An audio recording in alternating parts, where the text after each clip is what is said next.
हमें ज्वाइन किया है डीआईजी साउथ असद रजा साहब ने। सबसे पहले शुक्रिया सर कि आपने जीटीवी न्यूज़ को वक्त दिया। सर, आपसे जानना ये चाहेंगे कि जब पुलिस को इत्तला मिली और अहलकार मौके पर पहुंचे तो वहां की सूरत हाल क्या थी? जी जी, जैसे कि ये वाकया 8 जुलाई को पुलिस को ये डिस्कवरी हुई कि वहाँ पर एक लाश मौजूद है। हुआ ऐसे कि जो जहाँ पर ये खातून रहाइश पज़ीर थी, उनके जो मालिक मकान हैं, उन्होंने कोर्ट में एक ऐसी कि सिविल सूट दायर किया हुआ था, उस प्रॉपर्टी की रिक्लेमेशन के लिए।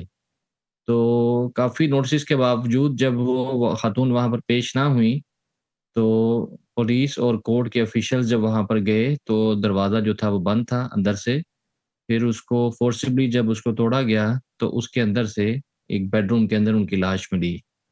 जो वहाँ के हालात थे, वो ऐसे थे कि ऐसे दिखाई दे रहा था जैसे कि इस जगह को काफ़ी अरसा गुज़रा है, इसको कोई इस्तेमाल नहीं किया गया।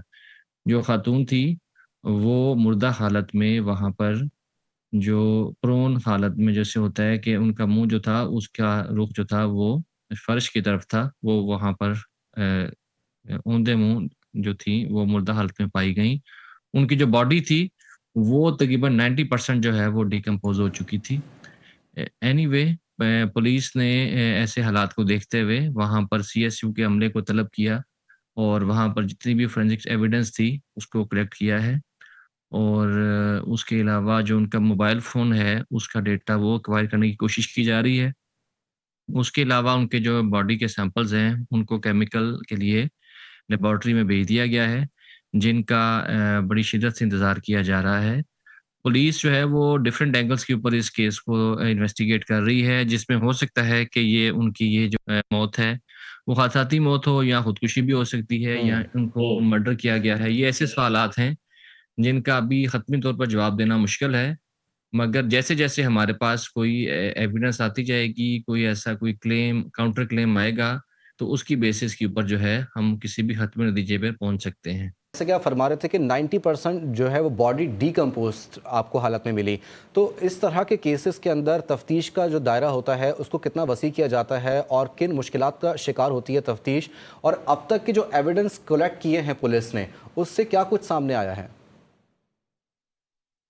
जी देखिए, इसमें इस केस के अंदर ये बड़ा यूनिक केस है कि जिसमें जो हम जिसको कहते हैं कि सस्पेक्टेड विक्टिम ऑफ क्राइम जो है, उसकी जो बॉडी है वो हमें इतनी देर के बाद डिस्कवर हुई है कि जिससे काफ़ी ज़्यादा जो एविडेंसेस हैं वो हमें नहीं मिल सकी।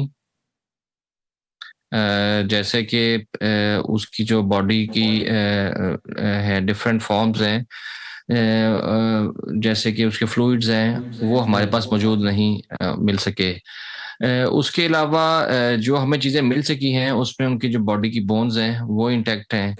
उससे ये भी पता चलता है कि उनको किसी किस्म की कोई ज़रब जो है या किसी आखिरी जो है आले के ज़रिए जो है वो वार नहीं किया गया। इसी तरह से कोई ब्लडी जो है सैंपल्स जो हैं वो नहीं मिले, स्पैटर नहीं मिला हमें कोई, जिससे ये पता चल सके कि उनको किसी तेज़धार आले का शिकार किया गया है। बाकी कुछ ऐसी चीज़ें मिली हैं जो हैं शवाहद हैं, उसके अलावा कुछ ऐसे केमिकल्स हैं जिनका हमने एनालिसिस करवाने के लिए उसको लैब में भेजा है। उसके अलावा मैं ये कह सकता हूँ कि जो उनकी टाइम ऑफ डेथ है, वो हमें कुछ हद तक उसकी सर्टेनिटी हो गई है कि जैसे चूँकि जो इर्द-गिर्द जो अशिया पड़ी हुई थी, उनकी सर्टेन एक्सपायरी थी।